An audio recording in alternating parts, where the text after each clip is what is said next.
हुआ क्या कि जब मुगले आजम मूवी आई थी, कियासफ ने जब मुगले आजम बनाई थी, उसके अंदर उन्होंने गलती से अकबर की वाइफ का नाम जोधा दिखा दिया।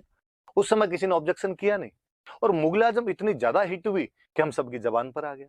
आशुतोष गोवारिकर ने जब मूवी बनाई, सोशल मीडिया था, लोगों को पता चला, लोगों ने उसको अपोज किया था। आशुतोष गोवारिकर का भास्कर में पूरा इंटरव्यू आया था, और आशुतोष गोवारिकर ने कहा कि मैं जानता हूं कि जोधा नाम की पत्नी अकबर की नहीं थी। मुझे यह भी पता है कि जोधा नाम की लड़की जयपुर की भी नहीं थी। मुझे यह भी पता है कि जोधा नाम की लड़की जोधपुर की थी, और उसकी शादी अकबर से नहीं सलीम से हुई थी। मैं यह भी जानता हूं कि जयपुर की जिस लड़की की शादी अकबर के साथ हुई थी, उसका नाम हरखा बाई था। पर यदि मैंने मेरी मूवी का नाम हरखा अकबर रख दिया तो लोग देखने नहीं आएंगे। मेरा उद्देश्य लोगों को मूवी दिखा के पैसे कमाना है, नहीं कि इतिहास बताना है। तो प्लीज, मैं जो बना रहा हूं उसको इतिहास की दृष्टि से ना देखा जाए। पर बाद में हम ये कहते हैं कि नहीं साहब, कहीं ना कहीं चीज लोग सब प्रभावित होते ही हैं। हर कोई किताब खोल के थोड़ी बैठेगा इतिहास देखने के लिए, उन चीजों से भी लोग सीखते हैं। इसलिए यदि थोड़ा सा बॉलीवुड वाले उस टाइम रिसर्च कर ले तो थोड़ी भली बात हो जाए।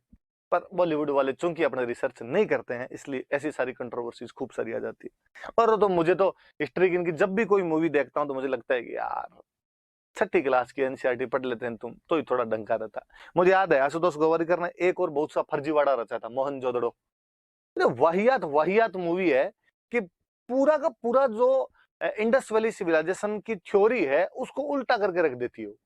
आप जब इंडस वैली सिविलाइजेशन पढ़ोगे, और मैं कहता हूँ जो 6 क्लास की एनसीईआरटी भी पढ़ोगे, तो उसके अंदर आएगा कि इंडस वैली सिविलाइजेशन जो थी वो मात्र प्रधान सभ्यता थी, कि उसमें विमेन एम्पावरमेंट था, उसमें महिलाओं की चलती थी। उसके अंदर और आएगा कि उसमें जो भी रूलर क्लास रहा होगा वो ब्राह्मण रहा होगा, क्योंकि इतने ज्यादा, या ब्राह्मण रहा होगा या व्यापारी रहा होगा, क्योंकि या तो व्यापार की चीजें मिलती है उसके अंदर ज्यादा, या कर्मकांडों की चीजें मिलती है।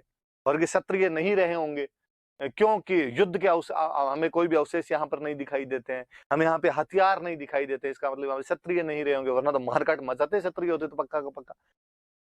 अब उस मूवी को देखो, हर तीसरे मिनट बाद जो उसमें हथियारों की खरीद फरोख्त है, कोई ना कोई हथियार बेचने के लिए आ रहा है। हर तीसरे सीन में किसी ना किसी को उल्टा लटका रखा है मार के। इससे ज्यादा हिंसक, इससे ज्यादा हथियारों वाली सभ्यता तुम किसको दिखाओगे और कैसे दिखाओगे जो तुमने उसमें दिखाई? कहते हैं मात्र प्रधान सभ्यता थी। उस मूवी का प्लॉट ही है कि उसमें महिलाएं मार ही खाती रहती है। कहते जब ब्राह्मण रूलर हुआ करते थे, उसका प्लॉट ही है कि उसमें ब्राह्मण चुप रहता है, इस वजह से पूरी मूवी 3 घंटे तक चलती है। और इन्होंने और खूब सारे ऐसे रचे होंगे। ये आपके कौन से बाजीराव मस्तानी, वो तो देख के जीव रोता है यार। बाजीराव जब मॉडर्न इंडिया के अंदर पढ़ते हैं तब लगता है यार क्या योद्धा रहा था वो भारत का, इसने अटक से कटक तक मराठों का झंडा लहरा दिया था। और उस मूवी में बाबड़े को सिवाय देवदास की कुछ ही नहीं बताया, नाच गाने और करवाए। उस मूवी में वास्तव में किसी ने अच्छा एक्टिंग किया, उसमें तो रणवीर सिंह की तो वाहियात एक्टिंग, और किसी ने वास्तव में ढंग की एक्टिंग की है तो वो है प्रियंका चोपड़ा। और मुझे लगता है उस मूवी का नाम बाजीराव मस्तानी होना नहीं चाहिए, उस मूवी का नाम काशीबाई होना चाहिए। उसकी एक्टिंग टपकती है उस मूवी के अंदर, वो अपने एक्टिंग के चरम पर है। बाकी तो दीपिका पादुकोण ने, रणवीर सिंह ने, मुझे लगता है संजय लीला भंसाली को पैसे वापस ले लेने चाहिए थे। फर्जियों, इतनी फर्जी फर्जी एक्टिंग भी कोई करता है। पर चली भाई मूवी खूब। और शायद मुझे लगता है अपने लोग इतिहास देखने भी नहीं जाते, अपने लोग डांस देखने जाते हैं। अपने लोगों को दीपिका पादुकोण देखनी होती है, रणवीर सिंह देखना होता है, वो अगला दिखा देता है। अपनी पोत चोड़े अपने खुद ही दे देते हैं। जब उसको पता ही चल जाता है कि इनको यही देखना है, तो अगली बार वो दूसरा कोई ना कोई ऐसा हास्यास्पद ड्रामा रच के रख देता है, हम वापस देखते हैं। तो प्लीज, आप चूंकि पढ़े लिखे लोग हैं, आप ध्यान देना कि नहीं,